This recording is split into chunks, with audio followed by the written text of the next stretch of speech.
idea is just plain clothes and hard tactics, and I don't think they'll know what hit them because they're not prepared for what we're planning. Here, you're gonna take the knife. How much? Yeah, we got 2 AKs coming.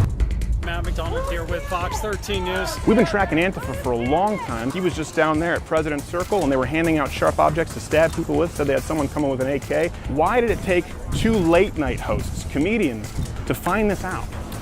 You know what, I wish you guys luck. Marley was dead to begin with. Okay, there you go. Verifiable proof that Antifa is premeditatedly and proactively violent. And you'll see more in this video than you've probably ever seen before. The kinds of attacks they plot, how they coordinate, what tools they use. Even more importantly, you'll see a complicit media who, when offered this very footage, turned the other way. How do we know all this? Because we've been infiltrating this organization for a long time. Hard. But first, you'll need a primer.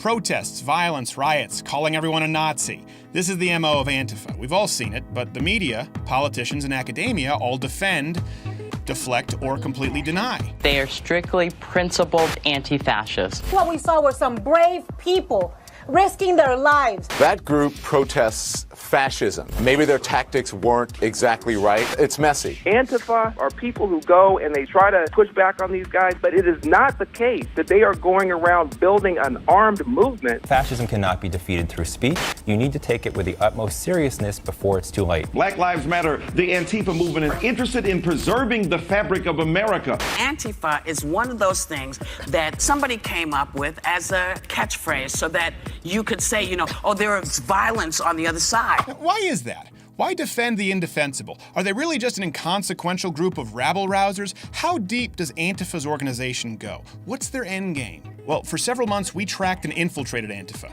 culminating in their violent protest of the notorious Jewish Nazi speaker, Ben Shapiro, at the University of Utah. But before we get to the part where we send Not Gay Jared in undercover, vulnerable, afraid, and shaking like a Chinese crested without one of those little gay sweaters, a little backstory. I want to kick my own ass.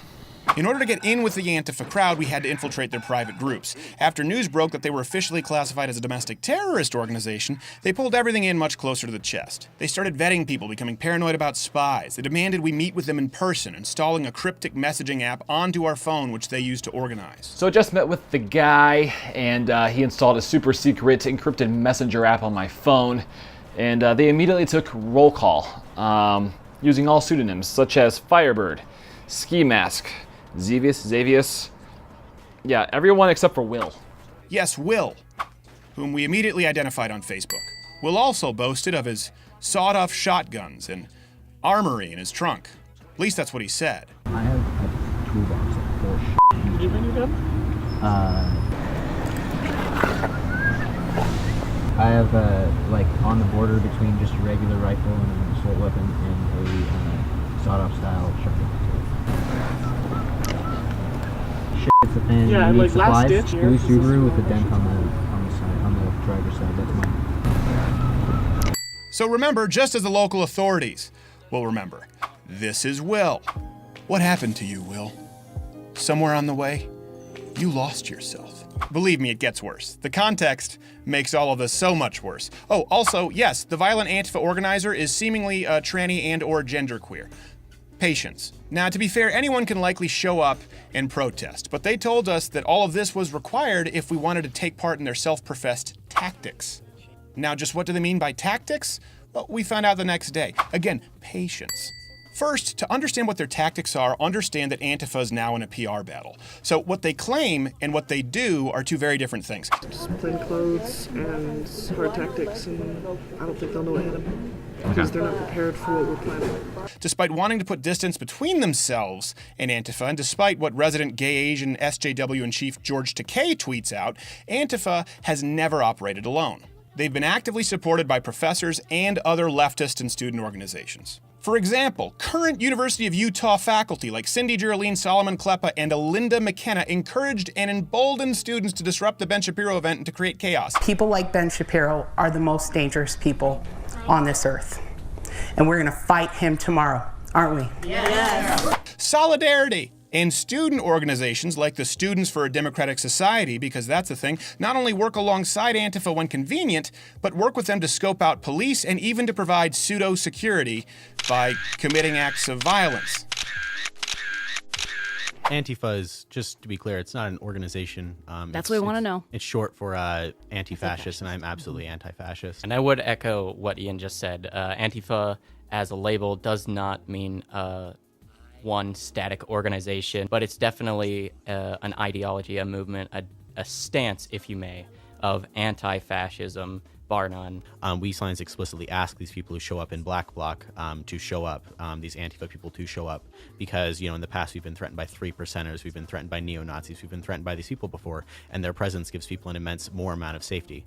Now, according to Antifa's own words, what makes them different? The difference between them and many of the other activist groups is the willingness to respond with violence. See, the ultimate problem with Antifa and the organizations and professors who support them is that because they paint their opposition as Nazis, they've developed their very own unique code as to what warrants a violent response. They are ready and looking for it. Okay, we're gonna take the knife. How much of Did you bring your gun? I have like on the border between just a regular rifle and an assault weapon and a sawed-off style shotgun. And then I've got a handgun. Yeah, we got 2 AKs coming. The willingness to respond with violence, the way that I would address what you were just asking about is I don't want to disavow an ally within the movement. The no pictures, that part, I would say it's understandable given what I was just talking about with anonymity. You're just gonna do. Now, context, don't forget. What you gotta do can include violence against anyone you call a Nazi. They call Ben Shapiro a Nazi. They're allowed to commit violence against anyone filming them. And just how violent can they get? If you go down to like the military surplus store, the Navy surplus store, whatever, you can get like a K-bar for like $30-40, and it's just a combat knife. It's a fixed blade, 5 inches or so, but it's just you strap it on your leg and you're good to go. I mean, this one's like tiny, so you have to really stab them. Yeah. Yeah, like last ditch is gonna be lure them down here. Whoa, hold. Luring people to their cars with sawed-off shotguns and handing out knives and shivs. This went far beyond a goof, and we needed to get Nake Jared out of there. Good thing the man's got a quick mind.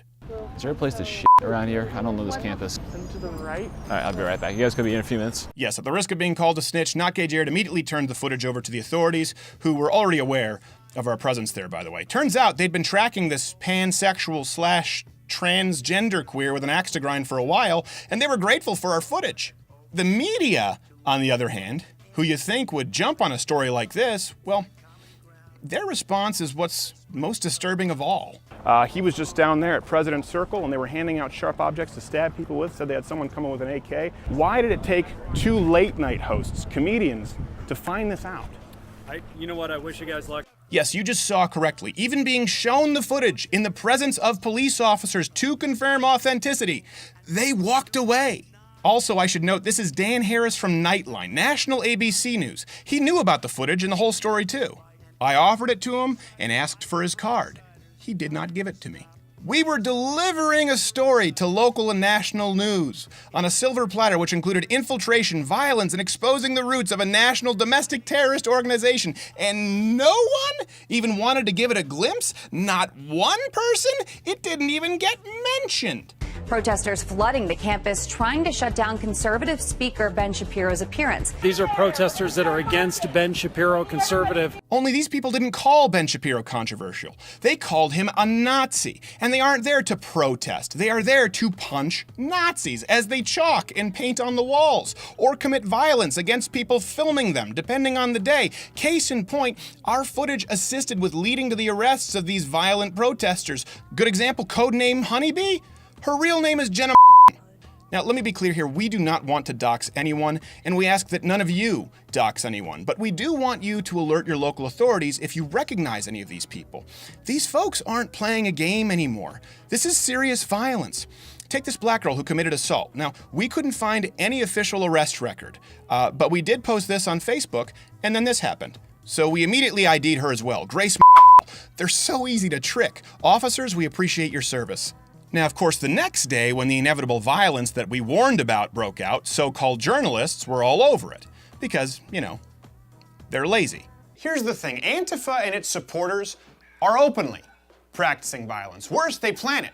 They plan to escalate it, as you can see. Now, if they call Ben Shapiro or me a Nazi, what does that make you? If they justify violence against someone with, I don't know, an iPhone camera, what can they do to you? But worst of all, why did it take a late-night podcast host and his producer to do this kind of journalism? Cryptic messaging apps, private groups, handing out illegal weapons and planning tactics. You mean to tell me that no one at ABC, NBC, CBS, CNN with billions of dollars in resources could have done this? It took Steven Crowder and not gay Jared to pull it off with some plane tickets and a couple burner phones? Sure, listen, Antifa is violent, they suck. We get it, very violent. But the fact that the media has never reported on any of this begs the question, are they complicit?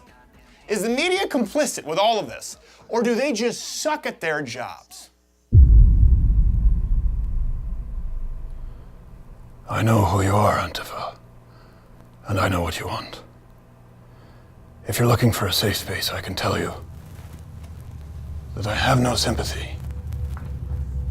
What I can tell you is that I have a very particular set of skills. Skills that I've acquired over a very long period of time. Skills that make me a nightmare for people like you. If you stop your acts of violence now, that will be the end of it. I will not look for you. I will not pursue you. But if you don't, I will look for you. I will find you. And I will ID you.